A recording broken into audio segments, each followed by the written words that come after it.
Assalamu alaikum. Dear students, first year physics new course chapter number 2 force and motion lecture number 15 law of conservation of momentum. Statement है the total linear momentum of an isolated system remains constant. एक isolated system का total linear momentum constant रहता है. यहाँ पर एक term इस्तेमाल हुई है isolated system. A system on which no external agency exert any force is called isolated system. ऐसा सिस्टम जिसके ऊपर बाहर से कोई फोर्स अप्लाई ना हो उसे आइसोलेटेड सिस्टम कहा जाता है. For example molecules of a gas enclosed in a vessel at constant temperature. एक कांस्टेंट टेम्परेचर पर एक वेसल में गैस के मॉलिक्यूल्स यहाँ पे डायग्राम में दिखाया गया है. एक वेसल है जिसके अंदर मॉलिक्यूल्स रैंडमली मूव कर रहे हैं. एक कांस्टेंट टेम्परेचर पर इस वेसल के अंदर गैस के molecules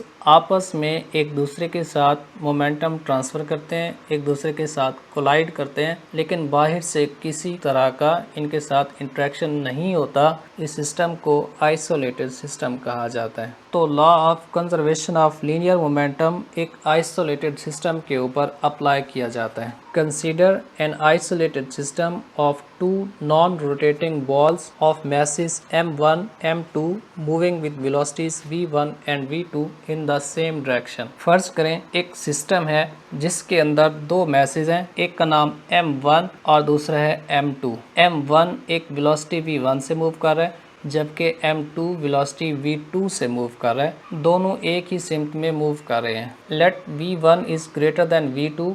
They collide and after collision they move with velocities v1 prime and v2 prime respectively. फर्ज करें m1 की वेलोसिटी v1 m2 की वेलोसिटी v2 से ग्रेटर है. दोनों बॉल्स एक दूसरे के साथ टकराती हैं. टकराने के बाद m1 मूव करती है विद वेलोसिटी v1 प्राइम और m2 मूव करती है विद वेलोसिटी v2 प्राइम. जिस वक्त कोलाइड करते हैं तो m1 m2 के ऊपर एक फोर्स एक्सर्ट करती है जिसका नाम F. इसको एक्शन कहा जाता है. उसी दौरान m2 m1 के ऊपर फोर्स एक्सर्ट करती है जिसका नाम F प्राइम है. इसको m2 का m1 के ऊपर रिएक्शन कहा जाएगा. हम लिख सकते हैं force exerted by m1 on m2 equals F. Force exerted by m2 on m1 equals F prime. हमने पढ़ा था Newton second law in terms of momentum. Force applied on a body is equal to the rate of change of its momentum. Newton ने कहा था एक body के ऊपर लगने वाली फोर्स उसके rate of change of momentum के इक्वल होती है. इसको ऐसे लिखा जाएगा F equals mvf minus mvi divided by t, where mvf is the final momentum and mvi is the initial momentum. Final momentum minus initial momentum इसको change of momentum कहा जाता है. अगर हम यहाँ से चेंज ऑफ मोमेंटम लेना चाहें तो t डिवाइड हो रहा है इस जगह पे, दूसरी साइड पे जाएगा तो ये मल्टीप्लाई हो जाएगा. अब ये इक्वेशन बनेगी mvf minus mvi equals f cross t. देखें m1 m2 पहले इनिशियल वेलोसिटी से मूव कर रहे थे, उसके बाद ये कोलाइड करते हैं. कोलाइजन के बाद ये मूव करते हैं अपनी फाइनल वेलोसिटीज v1 और v2 प्राइम के साथ. कोलाइजन से पहले m1 के मोमेंटम का नाम था m1 v1 जबकि कोलाइजन के बाद इसका मोमेंटम बन गया m1 v1 प्राइम. m1 के मोमेंटम में जो चेंज आया उसको हम कैलकुलेट कर सकते हैं. The change in momentum of m1 ये है m1 v1 prime minus m1 v1 equals f cross t.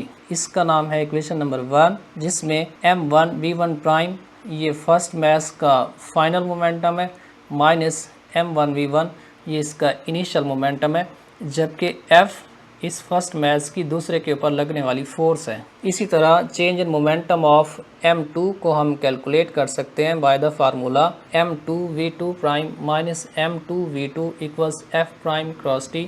ये है इक्वेशन 2.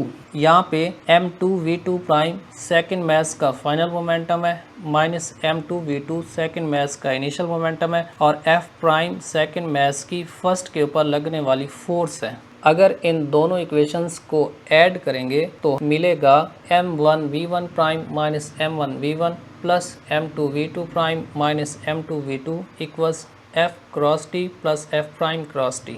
इसके अंदर यहाँ पर भी t है और इस जगह पे भी t है. इस t को अगर कॉमन लेंगे तो ये बनेगा m1v1 prime minus m1v1 plus m2v2 prime minus m2v2 equals f plus f prime multiplied by t।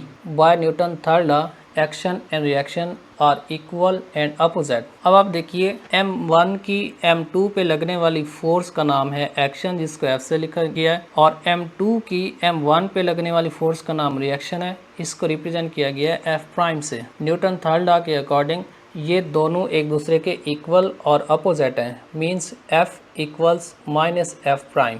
इस जगह पे f प्राइम माइनस का है, अगर ये दूसरी तरफ शिफ्ट करेंगे तो प्लस का हो जाएगा। ये इक्वेशन बनेगी f plus f prime equals null vector. दो फोर्सेस को सम किया और उनका रिजल्ट आया नल वेक्टर। इस f प्लस f प्राइम की वैल्यू को हम उठा के यहाँ पे पुट करेंगे तो ये बनेगा m1v1 prime minus m1v1 plus m2v2 prime minus m2v2 equals null vector cross t। Null vector से आप जिस चीज़ को भी मल्टीप्लाई करते हैं आपको आंसर नल वेक्टर ही मिलेगा।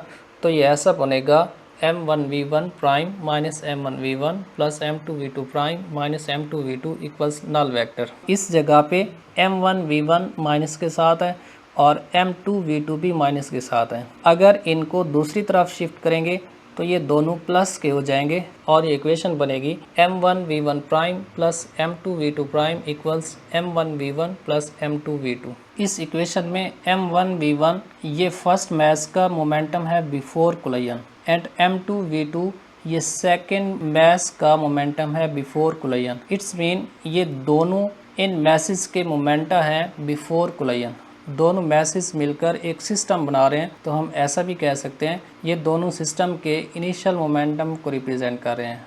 इसी तरह m1v1 प्राइम फर्स्ट बॉल का फाइनल मोमेंटम है और m2v2 प्राइम सेकेंड बॉल का फाइनल मोमेंटम है, मींस दोनों बॉल्स के फाइनल मोमेंटम है। अब दोनों बॉल्स क्योंकि सिस्टम बना रही है तो हम कह सकते हैं ये सिस्टम का फाइनल मोमेंटम है। अब ये ऐसा बन गया initial momentum of the system equals final momentum of the system. तो यहाँ से हम कह सकते हैं the initial and final momenta of N isolated system remain constant before and after collision.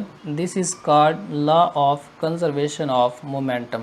ये था हमारा आज का lecture number 15 law of conservation of momentum. Next lecture 16 है elastic collision in one dimension. Gravity sphere के platform से हमने first year classes का आगाज़ किया हुआ है। अगर आप हमारे प्लेटफॉर्म से लर्न करना चाहते हैं तो हमारी वेबसाइट का लिंक है, आप यहाँ से इनरोल कर सकते हैं।